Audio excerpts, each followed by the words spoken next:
Welcome to the second lecture in this lecture series on the subject of Principles of Insurance, IC01.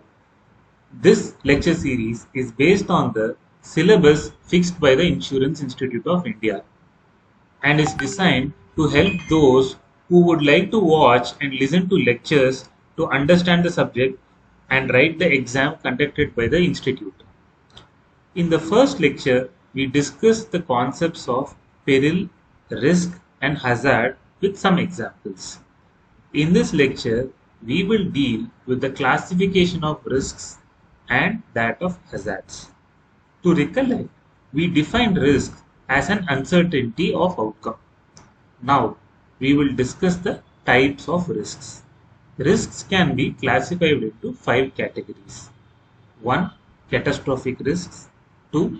Financial and non-financial risks. 3. Dynamic and static risks. 4. Pure and speculative risks. And 5. Fundamental and particular risks. First, we will see what catastrophic or important risks are. Catastrophic risks, also known as important risks or critical risks, are those risks where a single event leads to significantly higher than usual number of casualties or amounts of claims on an insurer. Take the case of a massive earthquake or a tsunami, which will affect or even kill several hundreds of people. Such risks may even push the insurers to bankruptcy because of the sheer number of claims that may be filed against the insurer. The next category of risks is non-financial and financial risks. Financial risks relate to change in the value of assets like shares or property. These risks can be quantified in monetary or money terms. Examples of such risks are property losses due to fire accidents. Non-financial risks are risks that cannot be measured or quantified by money. Example, mental agony caused due to death of a relative. Non-financial risks are generally not insurable. However, monetary consequence of a non-financial risk can be insured in some cases. For example, take the case of loss of earnings due to ill health. While ill health itself may not be quantified in terms of money, the loss of earnings can be. The third category of risks is dynamic and static risks. Dynamic risks are risks caused by the fluctuating nature of economy. Examples are change in price levels, consumer tastes, new technology that is disruptive, etc. Dynamic risks are less predictable. Static risks are those risks which involve losses that occur even if there is no change in the economy. Examples are a fire or theft in a house. Static risks are more manageable than dynamic risks. The fourth category of risks is pure and speculative risks. Speculative risks are those risks which are under the control of the person concerned. Examples are horse racing, gambling, etc. So, a decision to involve or not involve in horse racing or gambling is totally up to the person concerned. Pure risks, on the other hand, are those risks which are not under the control of the concerned person.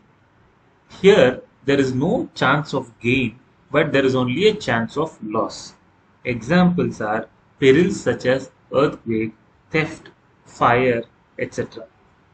The fifth and the last category of risks are fundamental and particular risks. Fundamental risks are those risks that affect a lot of people together. For example, train accidents. Particular risks affect only specific number of persons. Example, theft of a particular house. The business of life insurance deals with particular risks generally. But if the fundamental risks are catastrophic, it may lead to huge losses to life insurance because of the sheer number of life insurance claims. Next, we will deal with the types of hazards. Please recollect that in the first lecture, we defined hazard as a condition that increases the chances of losses or accelerates the peril. Hazards are of two types, physical and moral. There is one more category of uh, hazards under moral hazards, that is moral hazards. Note that moral hazards and moral hazards are not the same, as we shall see in some time. Physical hazard refers to the hazard due to the quality and characteristic of the subject matter that is proposed to be insured. For example, petrol is more hazardous than edible oil for a fire peril. Other examples of physical hazard include smoking in premises that increases the likelihood of fire, loose wiring or open live wires increasing fire risks, houses near seashores, warehouses storing highly inflammable materials, individuals with long history of tuberculosis or diabetes. The probability of loss is greater in all these cases of physical hazard. Moral hazard, on the other hand, concerns the character of the person who is approaching the insurer for insurance. These are losses due to dishonesty of the insured. Such persons take advantage of the available facilities of insurance. For example, a person who does not disclose his serious medical ailments in life insurance is regarded as a moral hazard. If his intentions are not good, that is mala fide, then moral hazard is high. Moral hazards are also caused by carelessness of individuals. In some context, the term moral, not moral, hazard is used to specifically identify the attitude of the person who is insured. After obtaining insurance, he may become careless. Moral hazards increases the possibility of losses. It may be noted that assessment of moral and moral hazards is more difficult because physical hazard can be assessed by examination of the subject matter proposed for insurance. But in moral and moral hazard, past history of the insured, experience and intuition may have to be employed.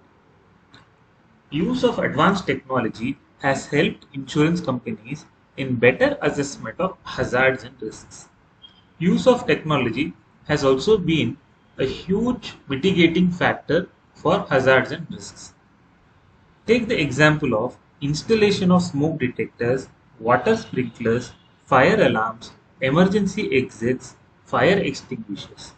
These have considerably helped in reducing the extent of damage caused by fire. That's all in this lecture. In the next lecture, we will deal with the risk analysis and risk management techniques under chapter 1. Bye bye and stay safe.